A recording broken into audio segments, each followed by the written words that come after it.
Amersham Museum was opened in 1991 in a beautiful 15th century hall house and adjoining Victorian cottage in the centre of Old Amersham in Buckinghamshire, and we tell local stories about residents here across the centuries. We display Amersham's past through a timeline exhibition alongside a temporary exhibition gallery where we change those exhibitions across the year. We've been thinking about our green credentials, our environmental sustainability for quite a long time with exhibitions and events and strategies, but applying for the Museum Development South East Going Green grant really gave us an impetus to focus again, to make it much more in the foreground of what we were aiming to achieve across all of our operations. We used the grant to commission a local heritage buildings consultant to look at what measures we might be able to take to improve the thermal efficiency across the whole of our museum buildings, so that we were able to understand what we might need to do as our next steps. The great thing about the report is it will enable us to go into more detail in future reports and hopefully to lever funding to enable us to make much more expensive and larger changes in the future.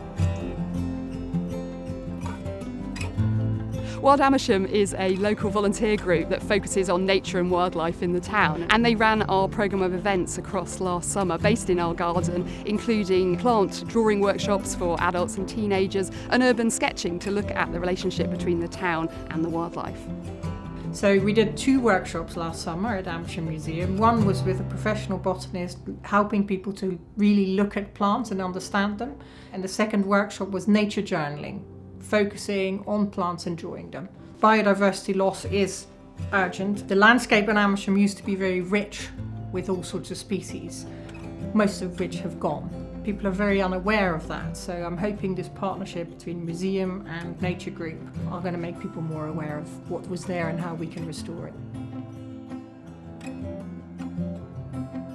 The idea behind the green gatherings were that getting together to discuss these issues with people beyond our silo would be really helpful in terms of sort of multiplying the effect and empowering us all to feel confident about taking these different steps. And so we worked together with Bucks Culture to meet with other cultural and heritage organisations and also local charities to have themed discussions on the sort of things that were on our minds and to get expert input onto how we might take the additional steps to help us move forward. Going Green gatherings have been really helpful in bringing everyone together to share their learning experiences. Things like using carbon calculators, for example, and developing your sustainability strategies. We've been able to look at each other's work and how to apply that in our own settings. We worked with experts from across the sector, looking at the carbon footprint of buildings, handling collections, digital practice, and the impact of AI. I found meeting together as the green gatherings has been really helpful because you don't feel as if you're in it alone. Other people can give a fresh perspective on perhaps some of the issues that you're struggling with, but also signpost you to areas that they've been working in successfully that perhaps you haven't even thought of. And we're aiming to keep the networking going so that we can help each other as we develop. As with all museums, we're grappling with issues surrounding the environment and also our energy use. And of course, we're sat in a historical building, so there's plenty of challenges to consider. And we're always looking at what the next thing might be to improve our costs, to modernise, and to also communicate all of that to our visitors as part of our role. So for all these reasons, when the opportunity came up to apply to Museum Development South East for a Going Green grant, it seemed like a really obvious opportunity to jump at. We've worked with Museum Development South East over many years with past grants from them, and in this case I actually attended one of their online sort of surgery sessions to get my head in gear to apply for the grant, and that's gave me a really good impetus to how we might approach our application. And then I got support from the Museum Development Officer before I put the grant application in, and then have kept in touch with them through the whole project.